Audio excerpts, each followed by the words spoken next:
Il-Gvern ikompli nieżel l-isfel fl-indiċi tal-korruzzjoni dan wara li fl-indiċi globali dwar il-perċezzjoni tal-korruzzjoni ppubblikat minn Transparency International u li jitkejjel minn 0 sa 100, il-Gvern Malti kiseb biss 53 punt. Tnaqqis mir-rapport maħruġ fl-2020 7 punti anqas mill-2015 u l-agħar riżultati li kiseb il-Gvern Malti minn kemm ilu joħroġ dan ir-rapport. Bil-kap tal-Partit Nazzjonalista Bernard Grech jgħid illi dan huwa riżultat ta' 8 snin illi matulhom l-istituzzjonijiet ta' pajjiżna inħatfu bil-konsegwenza li nħolqot impunità illi waslet għal assassinju politiku.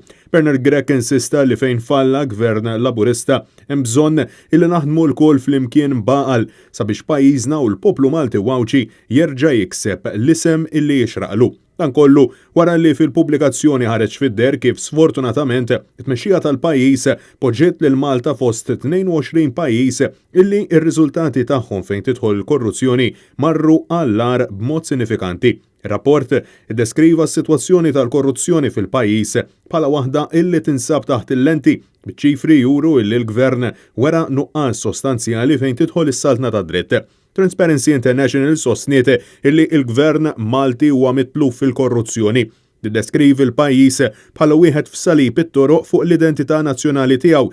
Ir-rapport jisħaq b'mod allarmanti u b'diskors mill-aħrax illi l-Gżejjer Maltin iridu jkunu parti mill-Unjoni Ewropea mingħajr ma jirrispettaw il-valuri ċentrali tal-Unjoni. Inevitabilment jissemma kif l-assassinju tal-ġurnalista Daphne Caruana Galizia u l-allegazzjonijiet illi dan l-omiċidju huwa marbut ma' intriċċi politiċi fil-kuruduri ta' Kastilja dan waqqa il-maskra vera f'dak li għandu x'jaqsam mal-prijoritajiet u r-responsabilità tal-Gvern Laburista lejn iċ-ċittadini Maltin wawċin.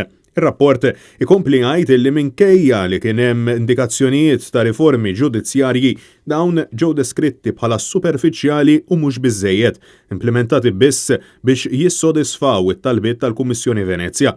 Dan fil-waqt li l-ekonomija tal-pajjiż ġiet deskritta bħala waħda li tistrieħ fuq il-korruzzjoni bi kritika ċara indirizzata lejn is-sistema tal-beħ tal-passaporti.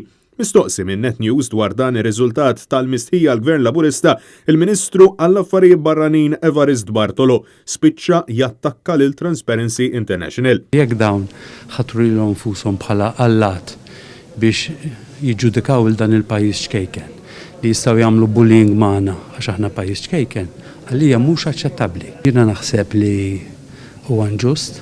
Madankollu fl-istess waqt ammetta illi s-sitwazzjoni f'Malta fejn tidħol korruzzjoni żgur illi mhux ġenna tal-art. Malli jkun hemm pajjiż li jgħid issa għamilt biżejjed, issa noqgħod kwiet jiena wasalt fil-ġenna tal-art. Pajjiż qatt ma jasal. Fost 180 pajjiż, il-Gvern Malti kiseb riżultati għar minn pajjiżi bħall-Rwanda, il-Qatar, l-Istati Uniti u Hong Kong, iżda aħjar mill-Kroazja u l-Greċja.